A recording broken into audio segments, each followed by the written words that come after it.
Welcome.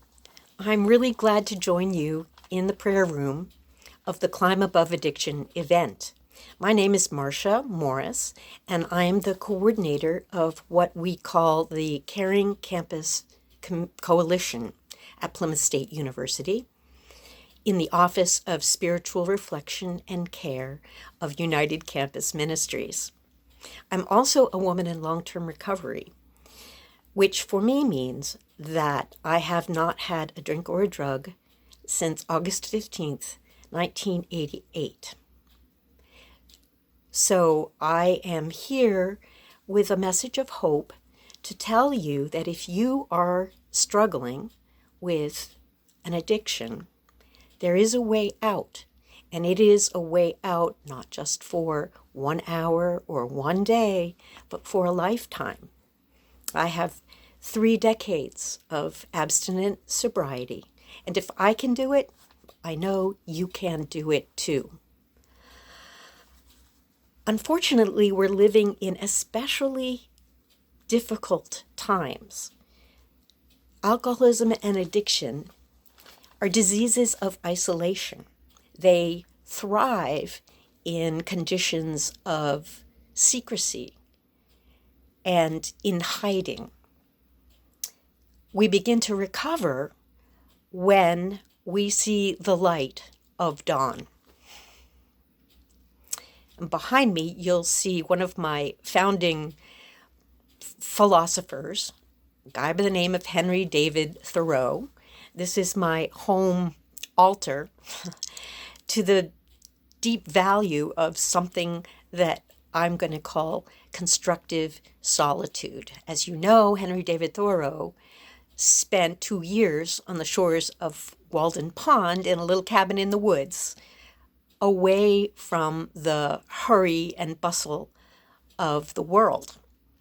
And those 2 years were an extraordinary time for him, very fruitful in deep philosophical insights and spiritual guidance, not just for Henry David Thoreau, but for all of the rest of us.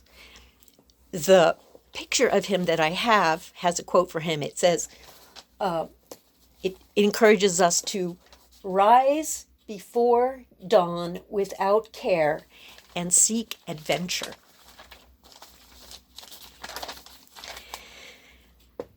Theologians and spiritual leaders of every kind, of every faith throughout history have recognized the constructive value of solitude.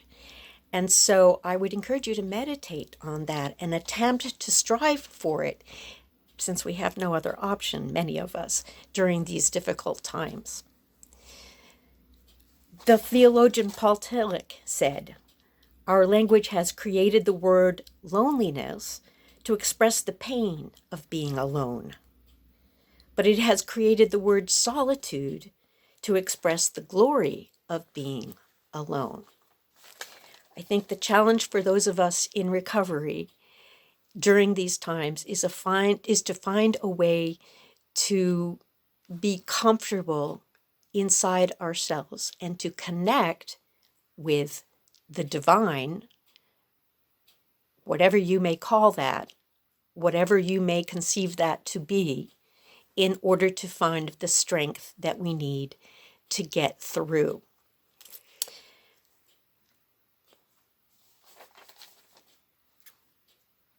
Solitude is not the absence of company.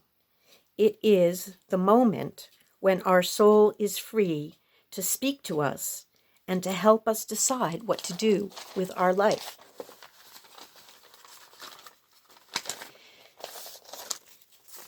Here's my offering of hope to all of you, not just those who are struggling in their recovery at this difficult time. Hope is available. It is as easy as reaching out, picking up the phone, and calling Alcoholics Anonymous, Narcotics Anonymous, the many helplines that are available to be with you during this difficult time. So do not hesitate to reach out from where you are, but do not hesitate to be alone with yourself and cultivate that conscious contact with a higher power that is the thing that is our anchor and our weapon against the disease that we all suffer from.